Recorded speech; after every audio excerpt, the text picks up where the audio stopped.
2 కిక్కిచ్చే విషయాలు ఉన్నాయి. ఒకటి ఏంటంటే మా oh my ghost pre release event. ఇంకోటి పవన్ కళ్యాణ్ గారు అలా క్యాన్వాయిల్ వెళ్తుంటే అది చూసి ఆనంద బాష్పాలు కానీ ఐఎమ్ సో హ్యాపీ. అండ్ మా ఇండస్ట్రీ నుంచి కంగ్రాచులేషన్స్ టు పవన్ కళ్యాణ్ గారు. ఇకపోతే మా సినిమాలో మంచి క్యారెక్టర్ ఇచ్చిన డైరెక్టర్ గారికి, అదేవిధంగా అనుపన్కి, ప్రొడ్యూసర్ గారికి అందరికీ థ్యాంక్ యూ అండి.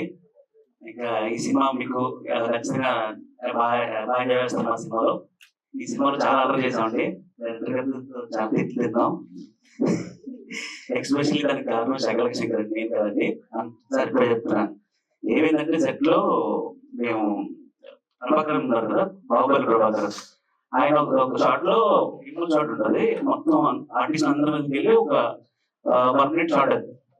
అయితే ప్రభాకర్ గారు బ్యాగ్ నుంచి సంచిలో తీసి విభూతి ఇట్లా చల్లారు, ఆ బ్యాగ్ ఇంతే ఉంది. మా టెన్షన్ ఏంటంటే షాట్ లో విభూతి వస్తుందా రాదా, విభూతి వస్తుందా రాదా అని చెప్పి చూస్తున్నా. టేక్ ముందు శకలక శంకర్ చెప్పాను నేను, అరే విభూతి రాదరేమో అన్నాను. అంతే, ఆడి నవ్వు స్టార్ట్ అయింది, స్టార్ట్ చేశాడు. అండ్ నవ్వేసి ఆ జొరబాలని నెత్తి మీద వేసుకుని నన్ను రజత్ని అందరూ నవ్వించాడు. డైరెక్టర్ గారితో తిట్లు తిన్నాం. సారీ సార్, దాని అంతా ఉన్న కారణం అది. సో ఈ సినిమా ఖచ్చితంగా మీరు ఎంజాయ్ చేస్తారండి, బాగా నవ్వుతారు. ఈ మధ్యకాలంలో ఎంటర్టైన్మెంట్ సినిమాల కోసం చాలా మంది చూస్తారు. ఖచ్చితంగా ఈ సినిమా మిమ్మల్ని ఆదరిస్తుంది.